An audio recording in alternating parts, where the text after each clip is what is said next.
नमस्कार, आप देख रहे हैं रणक्षेत्र और मैं हूं आपके साथ शिवम दत्त मेहता। चलिए आज का मुद्दा शुरू करते हैं। बात करेंगे कश्मीर की, पीएम मोदी की और किस तरीके से भाजपा ने अब रणनीति बनाई है और शुरुआत चुनाव प्रचार की हो चुकी है। लोकसभा चुनाव बस आने को ही है। बीजेपी देश के हर कोने में परचम लहराने के लिए तत्पर है, तैयारियां कर रहा है। बीजेपी की अगर मैं बात करूं तो उत्तर से लेकर दक्षिण तक को साधने में पीएम मोदी खुद मेहनत करते हुए नजर आ रहे हैं। पूर्व से लेकर दक्षिण तक की जनता के लिए बीजेपी लगातार नई नई योजनाएं जारी कर रही है। किसानों, युवाओं और महिलाओं को अहम मानते हुए सरकार उन पर लगातार ध्यान देने में उन पर लगी हुई है, उनका ध्यान रखने का प्रयास किया जा रहा है। इसी क्रम में पीएम मोदी आज गुरुवार को कश्मीर में है, जहां उन्होंने करोड़ों की सौगात, करोड़ों की योजनाओं की सौगात वहां के लोगों को दी। 1000 युवाओं को नियुक्ति पत्र सौंपे, साथ ही युवा उद्यमियों से बातचीत भी की, जिसके बाद उन्होंने आम जनता को संबोधित किया।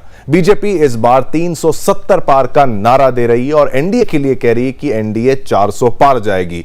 जिस तरह पीएम मोदी लगातार देश के हर कोने में जनसभाएं करते नजर आ रहे हैं, लगता है बीजेपी का यह नारा उस आंकड़े तक पहुंच पाने में थोड़ा हद तक सफल हो भी सकता है। इनके पास मेजॉरिटी ऑलरेडी है भी। 370 हटाने के बाद पीएम मोदी की यह पहली कश्मीर यात्रा है, इसलिए भी इस दौरे को अहम माना जा रहा है। पीएम मोदी के इन दौरों, जनसंवादों का चुनाव के नतीजों पर क्या प्रभाव पड़ेगा, नहीं पड़ेगा? क्या बीजेपी दक्षिण प्रदेशों और कश्मीर में अपना परचम लहरा पाएगी? अगर इस चुनाव में बीजेपी 370 पार करने में सफल रहती है तो विपक्ष पर इसका क्या प्रभाव पड़ेगा? सवाल बहुत सारे हैं, इन्हीं सवालों पर बात करेंगे। हमारे साथ पैनल में एक्सपर्ट्स भी जुड़ने वाले हैं। इससे पहले आपको दिखाते हैं पीएम मोदी ने इस दौरे में से जुड़ी अहम जानकारियों को बताएंगे और ये भी सुनाते हैं कि उन्होंने क्या कुछ कहा है संबोधन के दौरान।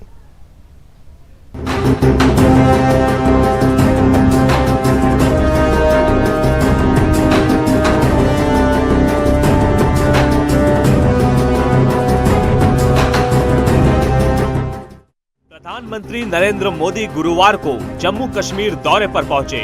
उन्होंने श्रीनगर के बख्शी स्टेडियम में विकसित भारत विकसित जम्मू कश्मीर कार्यक्रम के तहत 6400 करोड़ रुपए से ज्यादा के प्रोजेक्ट्स का इनॉग्रेशन किया। 1000 युवाओं को जॉब लेटर भी दिए। इसके बाद युवा उद्यमियों से उनकी कामयाबी के किस्से और समस्याएं सुनी।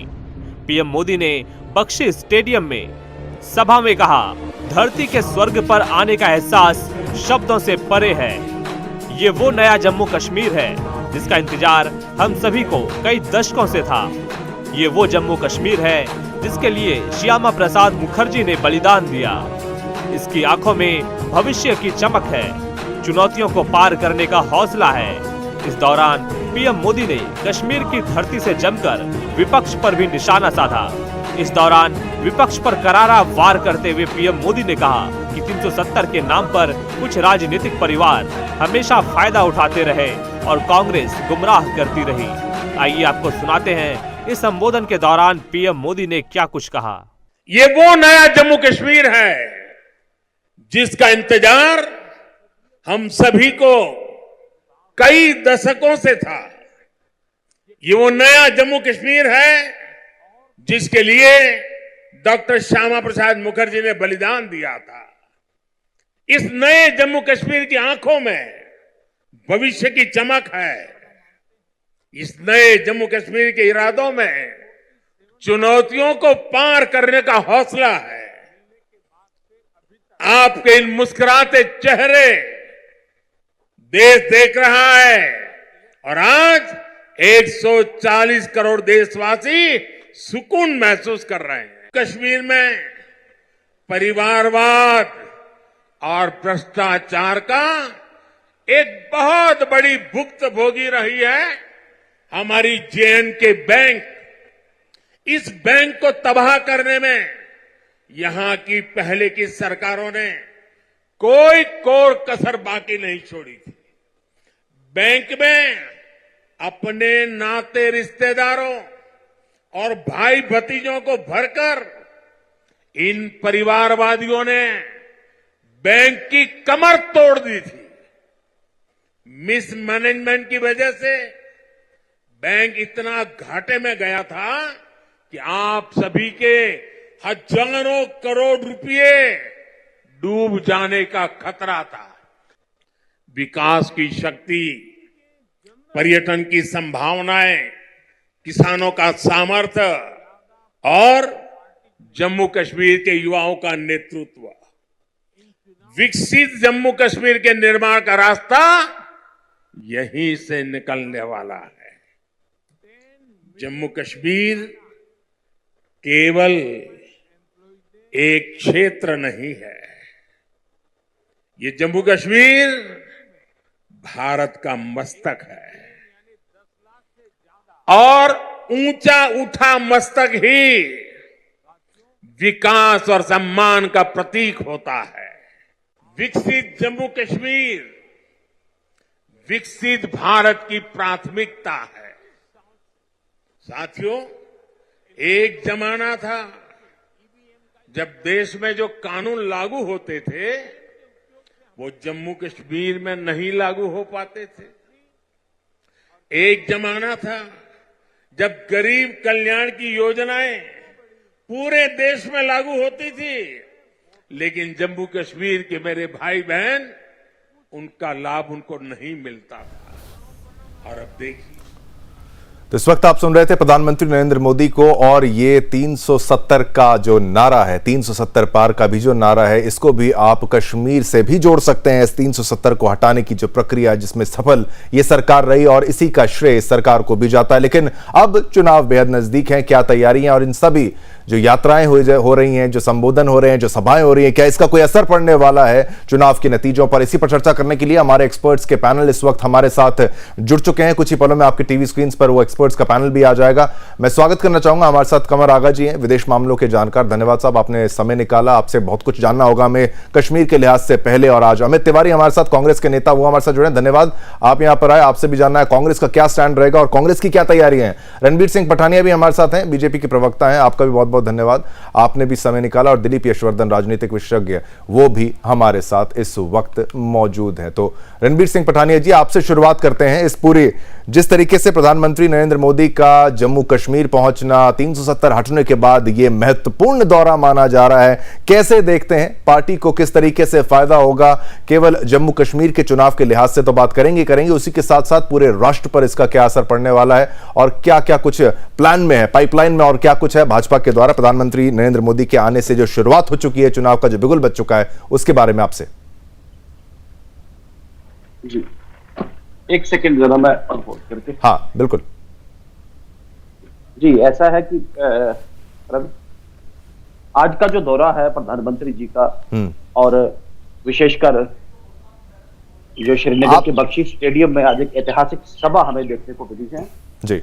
इस सभा का जो सबसे बड़ा जो परिप्रेक्ष्य जो उसके ऊपर के आया है, प्रधानमंत्री जी ने जो जम्मू कश्मीर में जो अपनेपन का जो टच दिया है, जम्मू कश्मीर भारत का मस्तक, जम्मू कश्मीर के लोगों ने खुल के सांस लेना शुरू किया है।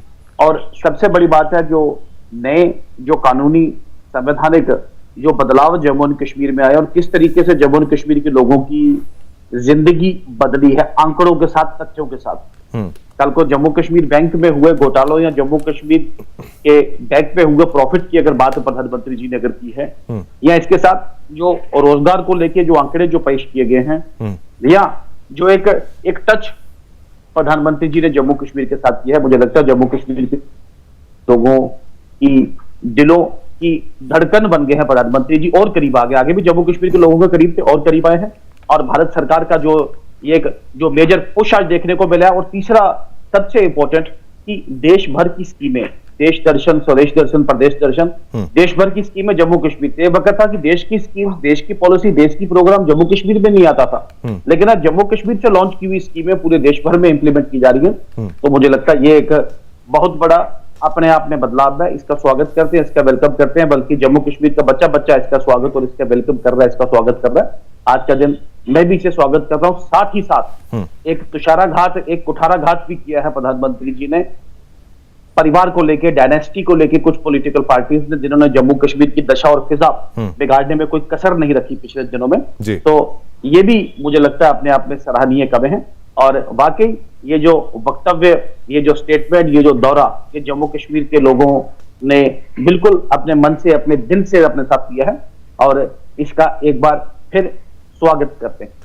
बिल्कुल, स्वागत तो किया जाएगा, लेकिन यहाँ पर विपक्ष का भी रिएक्शन ले लेते हैं। अमित तिवारी जी, आप ये जो प्रधानमंत्री नरेंद्र मोदी का धुआंधार प्रचार, आपकी भी तरफ से अगर राहुल गांधी की तरफ से भारत जोड़ो न्याय यात्रा निकाली जा रही है, आपको नहीं लगता एक एडवांटेज, एक ब्राउनी पॉइंट इस वक्त भाजपा को मिलता हुआ नजर आ रहा है? प्रधानमंत्री नरेंद्र मोदी का वहां पर पहुंच जाना, जनता से संवाद करना, चारों तरफ तिरंगों का होना, भाजपा की एक लहर का प्रतीक ये देखा जा सकता है इसको, और एक मैसेजिंग के तौर पर इसको देखा जा सकता है, क्योंकि पॉलिटिकली उसका बेनिफिट, अगर नंबर्स की बात करें तो लोकसभा में उतना बड़ा ना भी हो, लेकिन एक देश के लिए जिस तरीके का मैसेज जाता है, और मुख्य तौर पर जो 370 का नारा भाजपा की तरफ से दिया गया, वो आर्टिकल 370 को हटाने के बाद ही वो नारा है, उस पर भी आपकी जो पूर्व सरकार थी, आपकी जो पार्टी है, उसको घेरने का प्रयास लगातार भाजपा की तरफ से किया जाता है। देखिए, भाजपा की तरफ से प्रयास किया जाता है, उसको लेकर के हम अपनी पार्टी को लेकर के आश्वस्त। आवाज आ रही है सर? बिल्कुल बिल्कुल, आप बोलिए।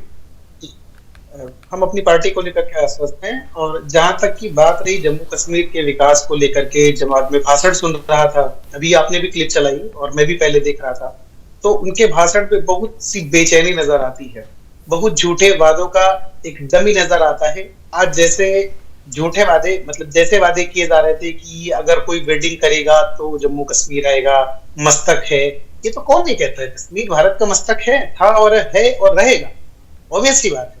2014 से लेकर 2024 तक के सपने, जितने वादे और जितने युवाओं को सपने दिखाने का काम प्रधानमंत्री जी ने पहले किया था, 100 स्मार्ट सिटीज की बात हुई थी, और इससे कहीं भव्य ज्यादा प्रोग्राम हुआ था जब स्मार्ट सिटी की घोषणा हुई थी।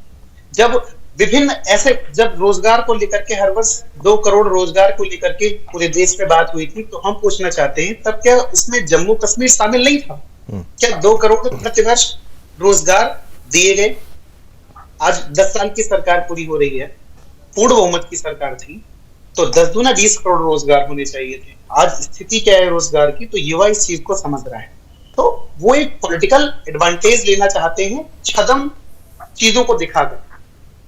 जब से धारा 370 हटी, उसके बाद क्या आपत्ति पड़ी थी, मतलब क्या कैसा स्थिति आन पड़ी? अभी तक प्रधानमंत्री का वहां एक भी दौरा नहीं हुआ था, और आचार संहिता लगने को कुछ ही दिन पहले उनका ऐसा दौरा हुआ, तो ये टोटली पॉलिटिकली चीजें हैं। और लोगों ने देखिए कितनी स्मार्ट सिटीज बनी हैं, और खुद का वादा करने वाले, एक बुलेट ट्रेन चलाने की बात करने वाले 10 साल हो गए, उस पर बात नहीं करते, रोजगार पर बात नहीं करते, महंगाई पर बात नहीं करते, किसानों से एक वादा देश में किया गया था कि हम आपकी आय 2022 तक दोगुना करेंगे, उस पर भी कोई बात नहीं करते। और इवन किसानों को निरंतर प्रचारित करने का जो प्रयास है वो सरकार करती है। इवन मैं बताऊं आपको कि अभी हम लोग यूरिया जो डालते हैं ना, यूरिया पहले 45 किलो की गई, अब उसकी कट्टे को भी काट करके 40 किलो कर दी गई, जैसे उससे प्राइस लगातार बढ़ता है। अमित जी, बिल्कुल यूरिया की बात आपने की, नीम कोटिंग भी उसकी है, वो भी सरकार ये वाली श्रेय लेना चाहती है कि भाई नीम कोटिंग हमारे द्वारा की गई है। खैर वो तो मुद्दा है, लेकिन आर्टिकल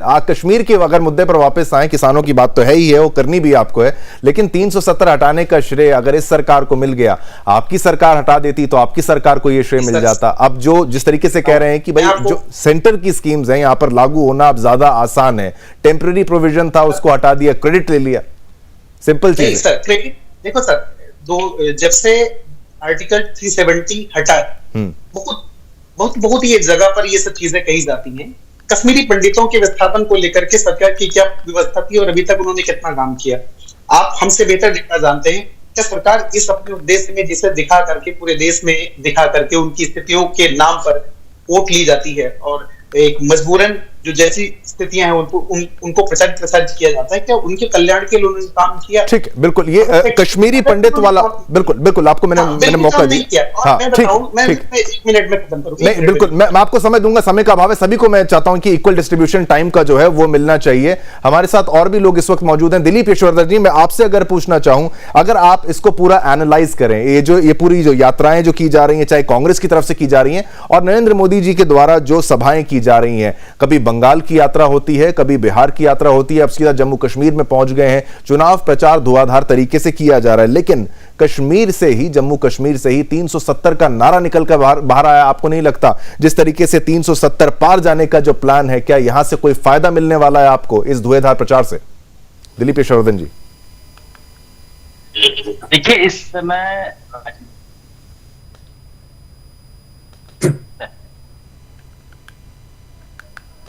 ठीक है, आपका नेटवर्क थोड़ा यहां पर गड़बड़ हो रहा है। हाँ ठीक है, जब तक आपका नेटवर्क ठीक होता है, कमर आगा जी भी हमारे साथ इस वक्त मौजूद हैं, विदेश मामलों के जानकार हैं। 370 हटाने से पहले और 370 हटाने के बाद कमर आगा जी, जो बदलाव कश्मीर में देखने को मिला, जो फॉरेन डिप्लोमेसी के लिहाज से भी देखने को मिला, इसका असर केवल भारत में ही नहीं हुआ, केवल विपक्ष पर ही नहीं पड़ा, लेकिन पाकिस्तान पर भी पड़ा और तमाम देशों पर इसका असर पड़ा जो कि कश्मीर को अलग करने की तैयारी कर रहे थे, प्रयास कर रहे थे, भारत को तोड़ने की तमाम षड्यंत्र रच रहे थे। कमर आगा जी, एक बार फिर अगर भाजपा इसको एक ब्राउनी पॉइंट के तरीके से लेती है और 370 का नारा अगर कश्मीर से निकालती है, तो एक तरीके का रिस्पेक्ट ही तो है ये कश्मीर के लिए, और अपनी पार्टी को उससे कनेक्ट करते हुए वोटों के आधार पर अगर नंबर उतना बड़ा ना भी हो तो एक मैसेजिंग के तौर पर आप क्या इसको समझते हैं? और कश्मीर के लिहाज से आपसे जानना चाहेंगे। देखिए, 370 तो अब एक हिस्ट्री हो गई, अब खत्म हो चुकी है वो बात। वो चैप्टर को प्रधानमंत्री ने बंद कर दिया हमेशा के लिए, और ये हो गया कि अब उनका एम्फेसिस जो है इस समय डेवलपमेंट पे है सबसे ज्यादा। और भाजपा सरकार जो थी बहुत समय से जनसंघ से कह रही थी कि ये 370 हटाया जाएगा, और उन्होंने ये भी कहा आज प्रधानमंत्री ने कि यहाँ पे बहुत से लोगों ने बलिदान भी दिया, जिसमें उन्होंने मुखर्जी की भी बात की, जिनकी वहां पे कहा जाता है कि हत्या हुई थी। और उसके अलावा यह है कि 370 से तो अब हम लोग बहुत आगे बढ़ चुके हैं। अब ये है कि उनका जो एम्फेसिस है इस वक्त प्रधानमंत्री का, वो डेवलपमेंट पे है, और डेवलपमेंट वहां पे कोई आसान काम नहीं है डेवलपमेंट का। पहले रेल कनेक्टिविटी बना रहे हैं, एक इंफ्रास्ट्रक्चर डेवलप होता है, उसके बाद ही निवेश आता है वहां पे। और दूसरी बात यह है कि वहां पे कोई बहुत मेगा बड़ी बड़ी इंडस्ट्री वहां लगाई नहीं जा सकती, छोटी छोटी इंडस्ट्री होगी। उसके लिए पूरा एक डिपार्टमेंट है जो काम कर रहा है, और बड़ी तेजी से काम हो रहा है डेवलपमेंट का। दूसरी चीज ये है कि एक वहां पे जो एक और जो काम हो रहा है बहुत तेजी से, जो सेंट्रल की स्कीम्स थी उनके पहुंच जाने से एक बड़ी राहत वहां के लोगों को मिली है, जो उन्होंने कभी सोचा ही नहीं था कि उनको भी इतनी ज्यादा स्कीम्स हैं। सेंट्रल ने, प्रधानमंत्री मोदी जी ने तो बहुत सी स्कीम्स निकाली हैं उनके पीरियड में जो आई हैं, और वो उससे लाभ उठा रहे हैं उनको, तो उससे ये वहां के इकोनॉमिक डेवलपमेंट में एक बहुत बड़ा बदलाव आता हुआ नजर आता है। फिर ये भी है कि पिछले साल 370 के हटने के बाद से जितना पर्यटन वहां पे आया है, इतना कभी पर्यटन वहां पे नहीं। पर हम लोग को उम्मीद है कि ये जो आने वाला साल है, यानी अप्रैल से जो शुरू होगा, और फिर उसके बाद अगले साल इस 2024 में और 25 में, इसमें पर्यटन और कम से कम उसमें 25 से 30% से भी ज्यादा इजाफा हो जाएगा, बढ़ोतरी होगी। कमर आगा जी, एक एनालिसिस में आपसे ये भी चाहता था, संक्षेप में अगर आप बता पाएं कि 370 हटने के बाद अगर, और जो तमाम नोटबंदी का भी अगर एक जिक्र यहां पर किया जाए, उन तमाम चीजों को करने के बाद क्या वहां पर आतंकवाद में जिस तरीके से फर्क आया है कि नहीं? क्योंकि विपक्ष बार बार यहां पर कश्मीरी पंडितों का मुद्दा उठाने का प्रयास करते हैं और कहते हैं कि भाई कश्मीरी पंडितों के लिए आखिरकार किया गया तो क्या किया गया? कमर आगा जी, देखिए, आतंकवाद में काफी कमी आई है। एक तो उनको कश्मीर के लोगों को ये समझ लिया था उन्होंने कि उनको अब बस पाकिस्तान अब आएगा आजाद करा देगा, और यह है कि उनको जिस तरीके से वहां पे हुर्रियत ऑर्गेनाइजेशन और militant organisation, extremist organisation, Pakistan की पता नहीं कितनी ऑर्गेनाइजेशन ऑपरेट कर रही थी, वो उनको लगा कि बजाय आजादी के हमारा तो अब ये है कि हम और ज्यादा कनेक्टिविटी बढ़ी। उनके देखिए, जो एक्टिविस्ट थे, जो मिलिटेंट थे, उनकी संख्या कम थी, बिल्कुल। उनका लेकिन रिट उन्हीं की चलती थी, जो वो चाहते थे वो करते थे, जिसको जी चाहते थे मार देते थे, किडनैपिंग करते थे, पाकिस्तान की मदद से सब कुछ हो रहा था। तो मैं अगर इसको समराइज करूं आपकी बात को, तो एक फ्रेम जो है, एक पूरा ढांचा तैयार हो रहा है कि भाई आगे आने वाला जो समय है उसमें एक फ्रेम बना के रखा है कि भाई इससे आगे की चीजें बेहतर होती जाएंगी। दिलीप यशवर्धन भी मेरे साथ इस वक्त हैं, आपका भी मेरा, आपका नेटवर्क बीच में खराब हो रहा था। 370 के बारे में मिसकंसेप्शन फैलाने का आरोप प्रधानमंत्री नरेंद्र मोदी ने विपक्ष पर लगाया, साफ तौर पर अगर कांग्रेस का नाम लिया जाए या तमाम जो विपक्ष की पार्टियां उन पर लगाया है। और यह कहा जा रहा है भाजपा की तरफ से कि अब एक खुली हवा में सांस ले पा रहा है जम्मू कश्मीर। इन सारी बातों से आप कितना ताल्लुक रखते हैं, कितना वाकिफ है? आपको मानते हैं ये सारी बातें सच हैं? क्या बदलाव वाकई जम्मू कश्मीर में आया है? ठीक है, फॉरेन पॉलिसी के लिहाज से डिप्लोमेसी, आतंकवाद वो एक अलग मुद्दा है, लेकिन क्या बदलाव आप देख पा रहे हैं? शिवम जी, आपकी बातों का जवाब मैं दो एंगल से दूंगा। एक तो लीगल एंगल, दूसरा पॉलिटिकल एंगल। लीगल एंगल से अगर देखा जाए तो जो आर्टिकल 370 है, it was a temporary provision, और लॉ में जिसको टेम्परेरी कहा गया है, it can not be permanent. तो वो परमानेंट अगर 70-72 सालों तक चलता रहा तो उसका सिर्फ और सिर्फ पॉलिटिकल रीजन था, अपीजमेंट की पॉलिसी की, और सिर्फ पॉलिटिकल मोटो की वजह से उसको नहीं हटाया गया। और it was written in the constitution itself कि वो टेम्परेरी प्रोविजन और कभी भी कॉन्स्टिट्यूशनल माइलेज की तरह उसको हटाया जा सकता है। प्रेजेंट सरकार ने उसी प्रोविजन का फायदा उठाया, उसी प्रोविजन का इंटरप्रिटेशन करते हुए आर्टिकल 370 को खत्म कर दिया। तो उसका आर्टिकल 370 का हट जाना वाज अ लीगल प्रोसेस, वो लीगैलिटी के तहत लगाया गया था और लीगैलिटी के तहत ही हटा दिया गया। अब बात आती है कि जो उसका पॉलिटिकल एंगल से प्रेजेंट सरकार इस रिमूवल को लेकर के पूरा का पूरा पॉलिटिकल माइलेज लेना चाहती है, लेना चाहेगी, कोई भी सरकार होती वो लेना चाहती। अपोजिशन इस बात को हमेशा गलत कहेगा। अब जो वास्तु स्थिति है कश्मीर की, ये सही है कि कश्मीर में आतंकवाद में कमी आई। पहले जिस तरीके से घटनाएं सुनाई जाती, ऐसा नहीं कि एकदम खत्म हो गई, घटनाएं उसके बाद भी हुई हैं। और आतंकवाद और अपराध कभी भी हमेशा खत्म नहीं हो सकता है, किसी कंट्री में नहीं होता है। बट हमें उसकी रेकरेंस देखनी होती है, उसकी डेंसिटी देखनी होती है। तो रेकरेंस और डेंसिटी में कमी आई। वहां की पब्लिक टूरिज्म पर अब ज्यादा भरोसा कर रही है। जो वहां का लोकलाइट्स है उसको टूरिज्म से बेनिफिट हो रहा है, टूरिस्ट जा रहा है, इंडस्ट्रियलाइजेशन डेवलपमेंट हो रहा है। टूरिज्म अपने आप में एक बहुत बड़ी इंडस्ट्री है, और अगर जिस तरीके से जम्मू एंड कश्मीर में टूरिज्म की अपॉर्चुनिटीज हैं, उसको अगर पूरी तरीके से डेवलप कर दिया जाए तो जम्मू एंड कश्मीर अपने आप में एक बहुत डेवलप्ड स्टेट हो जाएगा, सिर्फ और सिर्फ टूरिज्म के बिना। तो ये चीजें ओवरनाइट चेंज नहीं ला सकती है, ये चीजें by the passing of time धीरे धीरे बढ़ती जाएंगी। अगर लॉ एंड ऑर्डर इसी तरीके से कंट्रोल में रहा, आतंकवादी गतिविधियां कंट्रोल में रही, सेना का, पुलिस का वहां पर या केंद्र सरकार का अगर वहां पर आधिपत्य रहा, तो आने वाले समय में जम्मू कश्मीर पूरी तरीके से मानसिक रूप से भारत का हिस्सा हो जाएगा। अभी वो कानूनी रूप से हो चुका है, लेकिन मानसिक रूप से बहुत सारे लोग उसको भारत का हिस्सा अभी भी नहीं मानते हैं। तो वो आने वाले समय में जरूर। और दिलीप जी, इसी के साथ एक प्रश्न, ये चुनाव में भाजपा को इससे क्या लाभ होने वाला है? जो तमाम स्कीम्स की बात करते हैं, 370 की बात करते हैं, इन हटाना उसको 35A के अगर जिक्र करते हुए आप संक्षेप में बता पाएं, चुनावी लाभ कैसे होगा? क्योंकि चुनाव बेहद नजदीक है, ये सारा कुछ जो हो रहा है, अगर प्रचार हो रहा है तो उसका अंततः नतीजा तो चाहिए ना? नतीजा बिल्कुल इनको फायदा मिलेगा, और इसी फायदे की नजर उसको दो पार्ट में किया गया। लद्दाख को अलग बनाया गया और जम्मू कश्मीर को अलग बनाया गया। जाहिर सी बात है कि ये पॉलिटिकल एंगल से किया गया है, और 370 हटने से अगर वहां की लोकल जनता को फायदा हो रहा है तो वो फायदा भाजपा को वोट में कन्वर्ट होकर के जरूर मिलेगा।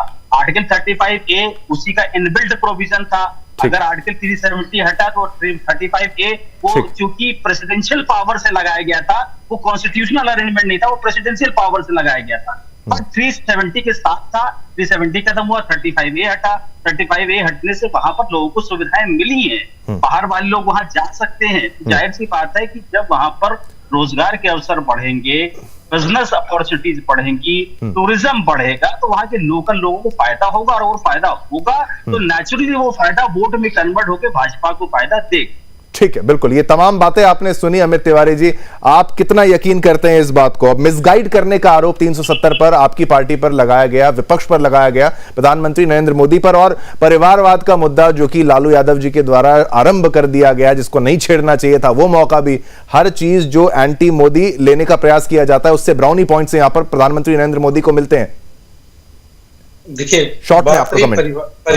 देखिए, बहुत परिवारवाद की बात रही। परिवारवाद हर पार्टी में, परिवारवाद को आप प्रदर्शित कैसे करना चाहते हैं? अगर अमित शाह के जो बेटे हैं जैसा, अगर उसको देखें तो वो परिवारवाद नहीं है, वो किस दायित्व के तहत बैठे हैं? क्योंकि अगर उसकी परिभाषा करने लगेंगे तो बहुत लंबे तक बात जाएगी। वो संक्षेप में हम बात को कहेंगे कि वो उनका काम है आक्षेप लगाना, और मैं बहुत स्पष्टता से कहता हूं कि कांग्रेस पार्टी जन सरोकार से जुड़े मुद्दों की राजनीति करती है, और हम उसी को लेकर के आगे बढ़ेंगे। युवाओं, गरीब कल्याण और जितनी भी योजनाएं हो सकती हैं उनको लेकर के हम देश के मध्य जा रहे हैं, और जो अतीत हुआ उस पर हम चर्चा नहीं करना चाहते, भविष्य को लेकर के चिंतित हैं और रहे। ठीक है, बिल्कुल। रणबीर सिंह पठानिया जी, राम मंदिर का मुद्दा हो गया, 370 की बात हो गई, क्या अब पीओके की भी बात आगे और पुरजोर तरीके से रखी जाएगी? इससे बड़ा मुद्दा भाजपा के लिए नेक्स्ट टारगेट सबसे बड़ा क्या हो सकता है? और कश्मीरी पंडितों के लिहाज से भी जो आरोप यहां अमित तिवारी की तरफ से लगाए गए, उनका भी आप जवाब दे सकते हैं। जी, सबसे पहले तो जो आपने सब सवाल पुट किया है, the only unfinished agenda and rather the biggest unfinished agenda after 5th of August 2019, 5 अगस्त 2019 के बाद का जो अनफिनिश्ड एजेंडा वो यही है, वो जम्मू कश्मीर का हिस्सा जो पाकिस्तान के गैर अधिकृत कंट्रोल में है और जो चाइना के कंट्रोल में है, और वो हिस्सा जिसे लेने के लिए, बल्कि जिसे सीड ओवर करने में, कि एक बिल्कुल एक केयरलेस, एक केयरलेस अप्रोच। तिवारी जी, समय बहुत कम है, उनको मौका दीजिए प्लीज। मैं उनको नहीं, बिल्कुल उनको कंप्लीट करने दीजिए। चाइना की बात को लेकर ठीक है, नहीं कोई we don't believe in populism। मेरे कांग्रेस के मित्र पूछ रहे थे, एक बार जरा बता दूं, हमें इस सरकार की, जिसे कहते हैं एक जो अपंगत तरीके से सरकार ने बिहेव किया जम्मू कश्मीर, हमने उसे भुगता है आज तक। हम वो लोग हैं जिन्होंने, मैं आप सबके ध्यान में ले आऊं कि जम्मू कश्मीर को रियासत नहीं था, कोई स्टेट नहीं था जम्मू कश्मीर। जम्मू का राजा अलग, किश्तवाड़ का राजा अलग, गिलगित का अलग, बाल्टिस्तान का अलग, लेकिन महाराजा गुलाब सिंह के नेतृत्व में, जोरावर सिंह के नेतृत्व में हमारे बुजुर्गों ने इसे जम्मू कश्मीर को एक रियासत का दर्जा दिया। उसी रियासत को प्लेट पे डाल के महाराजा हरि सिंह ने भारत के साथ उसका इतिहाद, उसका एक्सेशन अनकंडीशनल किया, और जैसा बाकी 552 स्टेट्स का किया वैसे ही जम्मू कश्मीर का किया गया। लेकिन उसका एक हिस्सा प्लेट में डाल के, आई एम रेफरिंग टू, क्योंकि जब चाइना ने शख्सगाम वैली और अक्साई चिन्ह पे वहां पे कब्जा किया, तो जब 3 वर्ष बाद ये पता लगा, और जब पार्लियामेंट में पूछा गया, नेहरू जी ने कहा वहां पे तो घास की एक लड़ी भी नहीं उगती। फिर किसी सांसद ने कहा, भाई साहब कि मेरे सिर पे भी कोई बाल नहीं उगते। तो मतलब ये अक्साई चिन्ह की महत्व क्या है? आज सारा जो चाइना पाक इकोनॉमिक कॉरिडोर है, वो अक्साई चिन्ह जो शख्सगाम वैली से होके $90 बिलियन का एक प्रोजेक्ट है, जो आज 70 वर्ष के बाद प्रधानमंत्री जी ने वो जो मिडिल ईस्ट यूरोप वाला, जिसे कहते हैं G20 में एक नया ट्रेड ग्रुप की अगर बात की है, तो हम 70 वर्ष से पिछड़ गए। तो this is the only unfinished agenda, जहां जम्मू कश्मीर की अस्मिता, जम्मू कश्मीर के सम्मान का ख्याल है, वहीं भारत का भी मिडिल ईस्ट के साथ जो कॉन्टेक्ट, उसका जो क्लोजिंग कमेंट्स पठानिया जी आपसे, क्लोजिंग कमेंट्स और कुछ कहना चाहें तो बिल्कुल। This is the biggest unfinished agenda, जहां कश्मीरी पंडित्स की बात की, स्टेटहुड की बात की, चुनाव की बात की, भारतीय जनता पार्टी वचनबद्ध है, कटिबद्ध। जम्मू कश्मीर में असेंबली इंतखाबात भी होंगे, जम्मू कश्मीर रियासत भी जल्द से जल्द बनेगा, और सारे कश्मीरी पंडितों की इज्जत के साथ जम्मू कश्मीर की धरती पे वापसी के लिए भारतीय जनता पार्टी बिल्कुल वचनबद्ध है, और बेफिक्र है, उनके लिए एक एक्शन प्लान है, और कड़ीबद्ध तरीके से उसमें तेजी से काम चल रहा है। वी आर होपफुल कि आहिस्ता आहिस्ता आपको इसके रिजल्ट्स देखने को मिलेंगे। ठीक है, सभी को मौका देने का प्रयास किया गया, सभी के पॉइंट्स यहां पर रखे। अमित तिवारी जी, आपके अगर मुद्दा चाइना पे जाएगा, वो बहुत लंबी डिस्कशन हो सकती है, उसको पुनः किसी और दिन दोबारा उठाया जाएगा, मुद्दा आपको जरूर बुलाएंगे उस पर। कमल आगा जी, आपका बहुत बहुत धन्यवाद, जिस तरीके से आपने ये पूरे मामले को समझाया कश्मीर के लिहाज से। अमित तिवारी जी, आपका बहुत बहुत धन्यवाद, आपने विपक्ष का यहाँ पर नजरिया रखा और अपनी पॉइंट्स को यहाँ पर रखा। रणबीर सिंह पठानिया जी, आपके समय के लिए धन्यवाद, और दिलीप यशवर्धन जी, जिस तरीके के एनालिसिस आपने दिया उसके लिए बहुत बहुत धन्यवाद। तो ये पूरा मुद्दा जिस तरीके से